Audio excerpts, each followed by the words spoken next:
ফুটপাতে ব্যবসা করে যদি লাখ টাকা ইনকাম করা যায় তাহলে ব্যাপারটা কেমন হয়? আর পুঁজিটা যদি হয় ছোট্ট তাহলে অনেক ভালো হয়। আমরা অনেকেই জানি, আবার অনেকেই জানি না। ফুটপাতে অনেক টাকা আছে, সাহস করে ব্যবসাগুলো ধরতে হবে, তাহলেই আপনি লাখ টাকা ইনকাম করতে পারবেন। শুরুতেই যদি লাখ টাকার চিন্তা করেন তাহলে কিন্তু হবে না।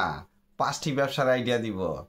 প্রত্যেকটা ব্যবসায় আপনি ফুটপাতে বসে করেন আর অনলাইনে করেন, ব্যবসাগুলা হয়ে যাবে।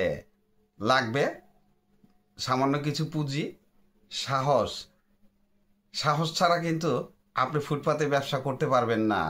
চলুন জেনে আসি ব্যবসাগুলা কি। ফুটপাতে মোমো বিক্রি মজার একটা ব্যবসা। আর বর্তমানে মোমো কিন্তু আমাদের দেশে ট্রেডিশন হয়ে গেছে। বাইরে বের হলেন আর মোমো খেলেন। মোমোটা খুবই জনপ্রিয় আইটেম হচ্ছে, আর দিনে দিনে আরও বৃদ্ধি পাচ্ছে এই মোমোর কাস্টমার। তাহলে এই মোমোর ব্যবসাটা আপনি কিভাবে করবেন? ধরেন আপনি যদি চিকেন মোমো দিয়ে শুরু করেন তাহলে তৈরি করতে কি কি লাগবে?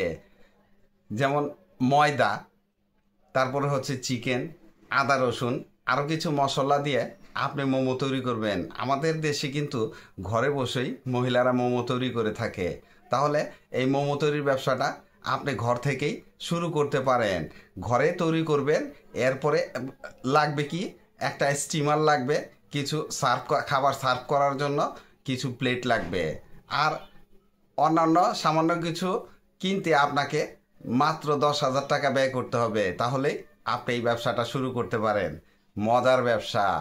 আপনি যদি ব্যবসাটা না বোঝেন তাহলে একবার মোমোর দোকানে গিয়ে মোমো খেয়ে দেখেন এই মোমোগুলা কত মুখরোচক।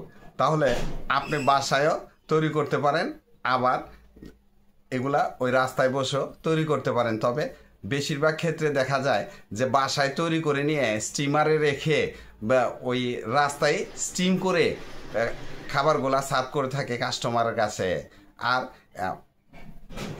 এটা এক বেলার ব্যবসা। আপনাকে সারাদিন ব্যবসা করতে হবে না। বিকালে বের হলেন, রাত্রে 10টা 11টা পর্যন্ত বেচাকিনি করলেন, দেখলেন আপনার 2-3 হাজার টাকা লাভ হয়ে গেল। এই ব্যবসাটা আপনি শুরু করে দিতে পারেন, যেহেতু ব্যবসাটা অনেক সহজ। ফুটপাতে ফুচকা বিক্রি বহু আগে থেকে আমাদের দেশে এই ফুচকার ব্যবসা চলে আসছে। তো এই ব্যবসাটা করতে গেলে আপনার ছোট্ট একটা ফুডকার্টের দরকার আছে।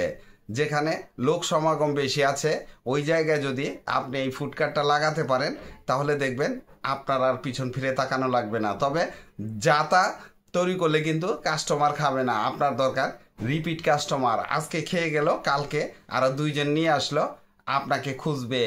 মালের মান ভালো হতে হবে, তাহলেই দেখবেন আপনার ফুচকাগুলা কিভাবে পাবলিক খায়। অনলাইনে ভর্তা ভাত বিক্রি, প্যাকেজিংয়ের খুব সুবিধা। যেহেতু তরকারির কোনো ঝামেলা নেই, আপনি সুন্দর সুন্দর সুন্দর লুকিং দেখা যায় এইরকমভাবে আপনি ভিডিও তৈরি করবেন।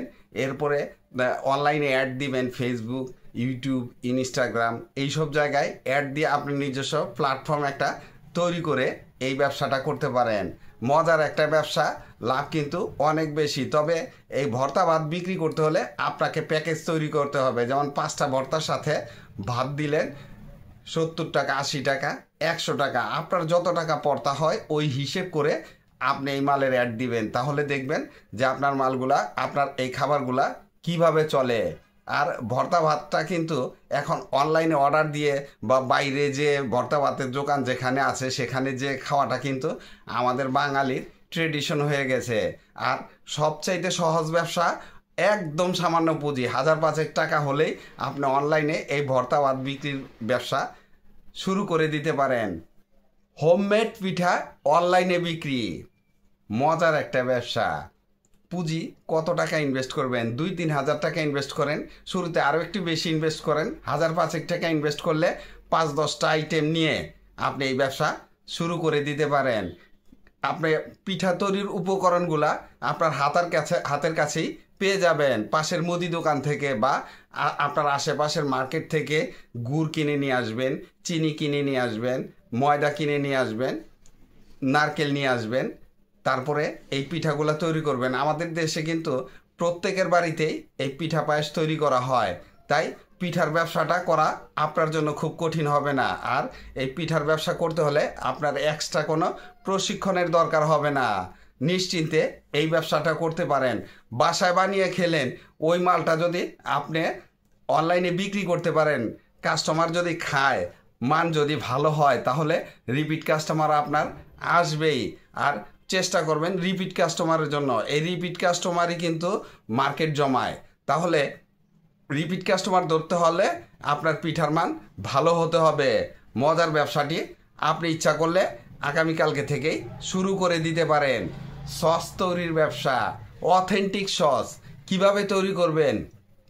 সিজনে আমাদের দেশে টমেটো 10 টাকা 20 টাকা কেজি থাকে, তখন আপনি 1 বছরের টমেটো রিজার্ভ করবেন। টমেটো রাখার দরকার নাই, আপনি বাসায় নিয়ে এসে এগুলা দিয়ে টমেটো সস তৈরি করবেন। একটু প্রিজারভেটিভ দিয়ে যতটুকু সম্ভব মানুষের ক্ষতি না হয় ওই পরিমাণে প্রিজারভেটিভ দিয়ে আপনি সস তৈরি করে 1 বছর বিক্রি করা যায়, ওই পরিমাণে মাল তৈরি করে আপনি এগুলা রেখে দিবেন। এরপরে আস্তে আস্তে অনলাইনে বিক্রি করেন, অফলাইনে বিক্রি করেন। অফলাইনের মার্কেটিংটা কিন্তু খুব মজার। মহল্লায় যে রেস্টুরেন্টগুলো আছে, যেমন সিঙ্গারা পুরি বিক্রি করে, তাদের কাছে আপনি 1 কেজি 2 কেজি 5 কেজি 10 কেজি এই হিসাবে বিক্রি করতে পারেন। ছোট ছোট বোতলে প্যাকেট করেও বিক্রি করতে পারেন। তবে ছোট বোতলের চেয়ে আপনি 1, 2 এবং 5 কেজি যদি বিক্রি করতে চান, তাহলে আপনার ব্যবসাটা বেশি জমবে আর ওইখানে প্রফিট মার্জিন অনেক ভালো থাকে। আর চেষ্টা করবেন আপনি অথেন্টিকটা দেওয়ার জন্য।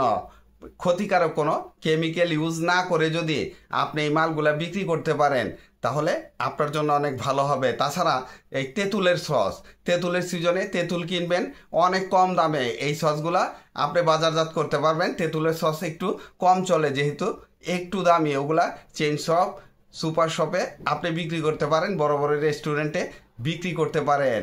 যে 5টা ব্যবসার আইডিয়া দিলাম, প্রত্যেকটা ব্যবসায় আপনি একদম সামান্য পুঁজি নিয়ে ঘরে বসেই ব্যবসাগুলা শুরু করে দিতে পারেন। ভিডিওটি ভালো লাগলে লাইক কমেন্ট শেয়ার দিয়ে পাশে থাকবেন, চ্যানেলটি সাবস্ক্রাইব করবেন এবং পাশে থাকা বেল আইকনটি প্রেস করে দিন, যেন পরবর্তী নতুন কোনো বিজনেস আইডিয়া আপলোড দেওয়ার সাথে সাথে আপনার মোবাইলে সর্বপ্রথম নোটিফিকেশন চলে যায়। আজকে এই পর্যন্তই। আসসালামু আলাইকুম।